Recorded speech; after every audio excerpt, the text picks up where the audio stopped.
ঘটনার শুরুতে অবশ্যই উল্লেখ করুন যে ঘটনাটি আপনি স্টুডিওতে এসে শেয়ার করতে চান নাকি আপনি চান আপনার ঘটনা আমরা পড়ে শোনাই। যারা দেশের বাইরে রয়েছেন তারা সরাসরি অডিও ক্লিপ শেয়ার করতে পারেন বা লিখেও পাঠাতে পারেন আমাদের ঘটনাটি।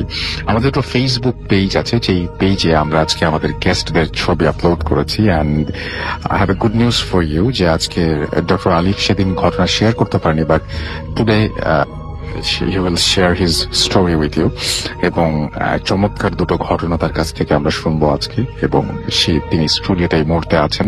আপনাদের অনেকেরই ডিমান্ড ছিল যে ভূত এফএমের যে স্পেশাল এপিসোড, সেই এপিসোডে আমরা যেন আপনাদেরকে ডক্টর আলিফকে নিয়ে আসি, তো তিনি আজকে ভূত এফএমে এসছেন।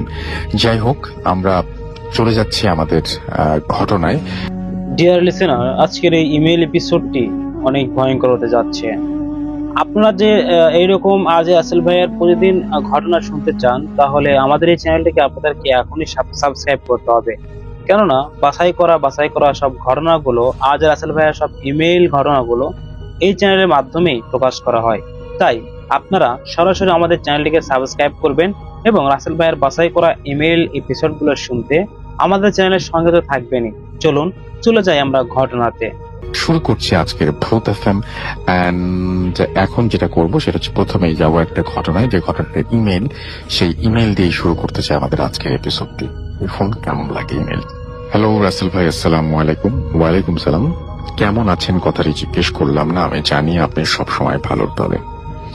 আমার পক্ষে স্টুডিওতে আসা সম্ভব নয়, তাই ঘটনাটি আপনি পড়ে শোনালে খুশি হব। আমার নাম এমডি খায়রুল ইসলাম। আমি কিশোরগঞ্জ জেলার বাজিতপুর থানা থেকে বলছি। আমি 2012 সালে সর্বপ্রথম ঢাকায় আসি এবং এরপর থেকে আমি ভূত এফএম নিয়মিত শুনি।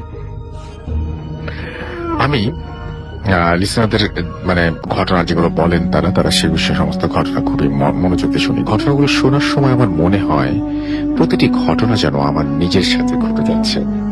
আমার গ্রামের বাড়ি থেকে সাধারণত আমি ঢাকায় আসার পরে যখন ভূত এফএম জয়েন করি, তখন ঢাকায় প্রতিটা এপিসোডই আমি রেডিও ফুর্তির মাধ্যমে শুনি। যাই হোক, কথা না বাড়িয়ে আমি আমার ঘটনায় চলে যাই। আমার ঘটনাটি 2014 সালে। আমি রাত 8টা বাজে আমার আপুর বাসার উদ্দেশ্যে রওনা দেই। আপুর বাসায় যেতে বেজে যায় রাত 9টা। আপুর বাসা, সেখানে গিয়ে আপুর সাথে গল্প সল্প করে ঘড়িতে প্রায় 10টা কি 10:30। কথার ফাঁকে হঠাৎ আপুকে জিজ্ঞেস করলাম আমার ভাগ্নের কথা। সে কোথায়, তাকে তো দেখছি না। তখন আপু আমায় বলেন